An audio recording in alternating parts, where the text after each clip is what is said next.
اسلامی دنیا سے آگاہ رہنے کے لیے نفیل وائس چینل کو سبسکرائب کریں۔ درویش سپاہی کے بیس میں ایک مرتبہ سلطان غیاث الدین بلبن نے ایک قلعے پر چڑھائی کی۔ دشمن نے قلعہ بند ہو کر نہایت بے جگری سے مقابلہ کیا اور قلعے پر قابض ہونے کی تمام شاہی کوششیں ناکام بنا دیں۔ بادشاہ محاصرے کی طوالت سے اکتا گیا۔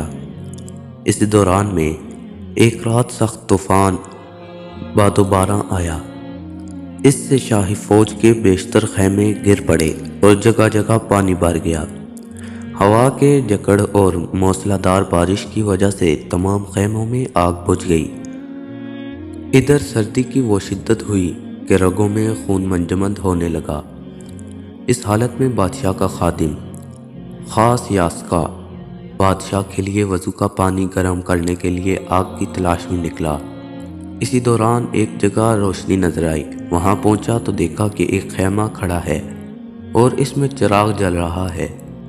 اس کی روشنی میں ایک درویش صورت سپاہی قرآن حکیم کی تلاوت کر رہا ہے۔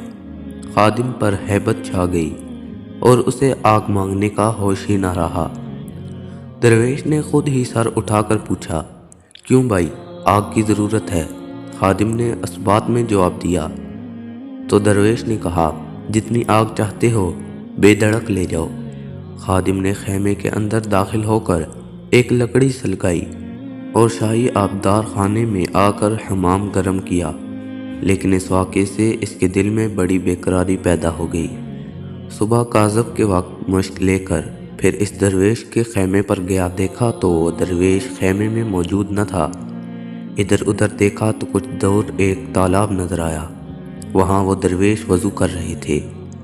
خادم ایک گوشے میں کھڑا ہو گیا۔ درویش نے فارغ ہو کر نماز فجر ادا کی اور اپنے خیمے میں آ گئے۔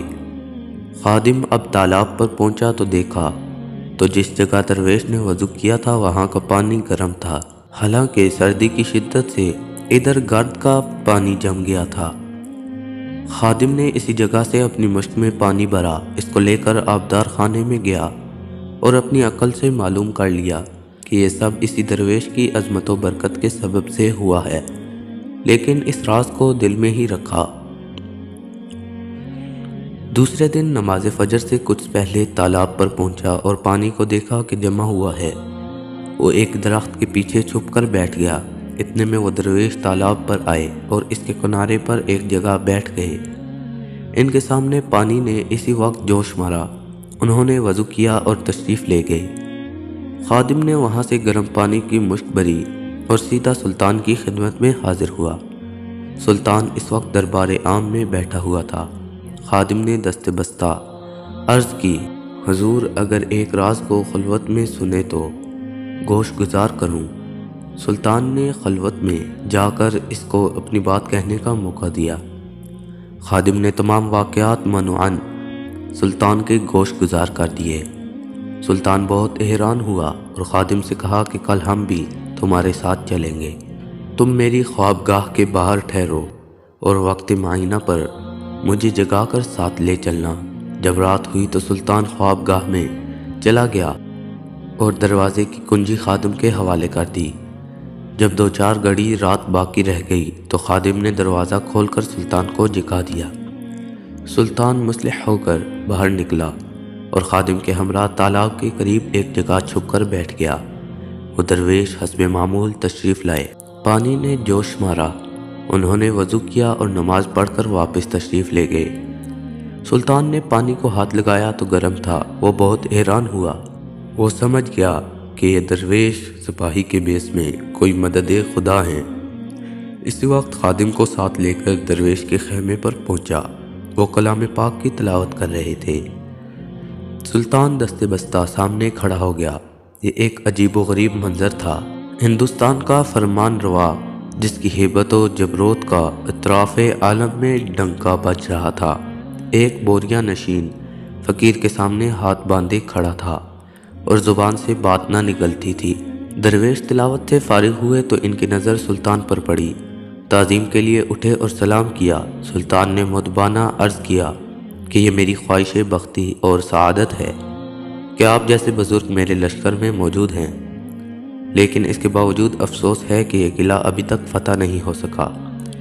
دعا فرمائیے کہ اللہ تعالیٰ لشکر اسلام کو فتح عطا فرمائے۔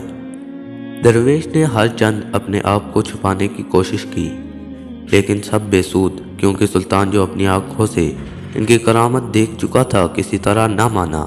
آخر انہوں نے دعا کے لیے ہاتھ اٹھائے اور سورہ فاتحہ پڑھ کر فرمایا، اسی وقت حملہ کر دو، اللہ تعالیٰ فتح و نصرت عطا فرمائے گا۔ سلطان خوش رخصت ہوا اور لشکر میں پہنچ کر اسی وقت قلعے پر دعویٰ بول دیا۔ محصورین نے بہت جلد ہتھیار ڈال دیے اور قلعے کے دروازے کھول دیے۔ سلطان اس عظیم فتح پر سجدہ شکر بجا لایا اور دوسرے دن براہنا پا درویش کی خدمت میں حاضر ہونا چاہا۔